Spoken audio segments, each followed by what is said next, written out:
Patil government degree college बंसा के हिंदी विभाग से मैं श्रीकांत। मैं संजय। मैं पोताजी। मैं गंगा प्रसाद। मैं मनमत। जनसंचार माध्यम रेडियो जनसंचार के सशक्त माध्यम के रूप में रेडियो की पहचान पिछली सदी से है। रेडियो के आविष्कर्ताओं में प्रमुख रूप से इटालियन वैज्ञानिक जी मार्कोनी, कनाडा के वैज्ञानिक आर्क विलियम डेविलियर एवं जगदीश चंद्र बसु का नाम लिया जाता है। सन 1890 में जी मार्कोनी ने वायरलेस टेलीग्राफी पर काम करना आरंभ किया। सन 1900 में उन्होंने पहली बार रेडियो संदेश इंग्लैंड से अमेरिका भेजा, किंतु एक से अधिक व्यक्तियों के पास रेडियो संदेश आर फेसनलन ने 24 दिसंबर 1906 को रेडियो ब्रॉडकास्टिंग के द्वारा वायलिन बजाकर उसकी धुन को रेडियो तरंगों के माध्यम से अटलांटा महासागर में तैर रहे जहाज़ों तक पहुंचाया। इसके पश्चात रेडियो का उपयोग संचार के माध्यम में होने लगा, किंतु प्रथम विश्व युद्ध के समय रेडियो का उपयोग सैनिकों के लिए ही मान्य था। दुनिया के प्रथम रेडियो स्टेशन का आरंभ न्यूयॉर्क में ली द फॉरेस्ट के द्वारा सन 1918 में हुआ, किंतु पुलिस ने इसे गैरकानूनी घोषित कर बंद करवा दिया। यहाँ निषेध अधिक समय तक नहीं रह सका और नवंबर 1920 में फेक कोनार्ड को कानूनी रूप से दुनिया का पहला रेडियो स्टेशन आरंभ करने की अनुमति दे दी गई। सन 1923 से दुनिया में रेडियो पर व्यावसायिक विज्ञापन का श्री गणेश हुआ। संयुक्त राष्ट्र संघ द्वारा 13 फरवरी सन 1946 से रेडियो प्रसारण का शुभारंभ किया गया, जिसके चलते 13 फरवरी को वर्ल्ड रेडियो डे के रूप में मनाया जाने लगा। भारत में रेडियो और उसका इतिहास। भारत में रेडियो प्रसारण की शुरुआत 1920 के दशक में हुई। रेडियो पर पहला कार्यक्रम सन 1923 में मुंबई के रेडियो क्लब द्वारा प्रसारित किया गया। तत्पश्चात सन 1927 में बॉम्बे और कोलकाता में निजी स्वामित्व वाले 2 ट्रांसमीटर का प्रसारण कुछ व्यापारी द्वारा किया गया। उधर सन 1924 में मद्रास प्रेसिडेंट क्लब भी रेडियो पर लेकर आया।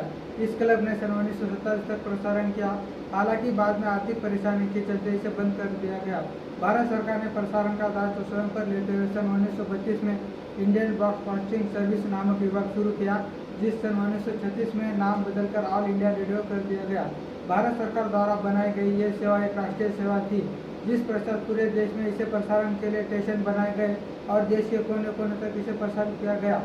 स्वतंत्रता मिलने के पश्चात सन 1957 में ऑल इंडिया रेडियो का नाम बदलकर आकाशवाणी कर दिया गया। वही रेडियो अब FM का रूप ले चुका है और उनमें कई आधुनिक सेवाएं भी चालू कर दी गई है। वर्तमान में भारत में 231 रेडियो स्टेशन है। स्वतंत्र प्राप्ति में रेडियो का योगदान। जनसंचार में प्रमुख भूमिका निभाने वाले रेडियो ने भारत देश को स्वतंत्र मिलने को महत्वपूर्ण भूमिका निभाई। नेशनल कांग्रेस रेडियो का प्रसारण जब 1942 में आरंभ किया तब स्वतंत्र हेतु संघर्ष करने वालों का नेतृत्व नायकों में प्रमुख महात्मा गांधी ने इसी रेडियो स्टेशन में अंग्रेजों भारत छोड़ो का नारा दिया। इतना ही नहीं, नेताजी सुभाष चंद्र बोस के द्वारा स्वतंत्र आंदोलन के दौरान तुम मुझे खून दो मैं तुम्हें आज़ादी दूंगा का लोकप्रिय नारा रेडियो के द्वारा जर्मनी में प्रसारित किया गया। इसके साथ कई नारे रेडियो के द्वारा प्रसारित कर लोगों के अंदर स्वतंत्र पाने की इच्छा जागरूक की गई। रेडियो इंडस्ट्री में रोजगार की संभावनाएं। देश की राजधानी दिल्ली के निकट नोएडा के सेक्टर पर 62 स्थित institute of management studies IMS ने पत्रकारिता एवं जनसंचार के क्षेत्र में छात्रों हेतु डी द नेक्स्ट नाम से रेडियो वर्कशॉप सीरीज आरंभ की। रेडियो जगत में रोजगार की संभावनाओं को देखते हुए छात्रों को सैद्धांतिक और व्यवहारिक ज्ञान के साथ तैयार किया जा रहा है। वर्कशॉप के पहले सत्र में रेडियो की पूरी जानकारी होगी। दूसरे सत्रों में रेडियो के लिए जिंगल, रेडियो स्पॉट्स और रेडियो कार्यक्रम लिखने की जानकारी दी जाएगी तथा तीसरे सत्र में साउंड रिकॉर्डिंग, एडिटिंग और साउंड मिक्सिंग का प्रशिक्षण होगा। रेडियो एवं नाटक में अंतर संबंध। रेडियो सेवा माध्यम है एवं दूसरे साहित्य के अंतर्गत आता है। अपने कुछ सीमाओं के पश्चात भी रेडियो पर नाटक का प्रसारण हो सकता है। रेडियो नाटक मंच की सीमाओं से मुक्त नाटक है। इनमें नाटककार के लिए उन्मुक्त उड़ान की संभावना भी बनी रहती है। रेडियो नाटक के तत्व भाषा, ध्वनि एवं संगीत, अभिनय 4 प्रकार का माना गया है। अंगिक, हार्य, सत्विक तथा वाचिक। केवल वाचिक अभिनय इस श्रवण माध्यम से संभव है।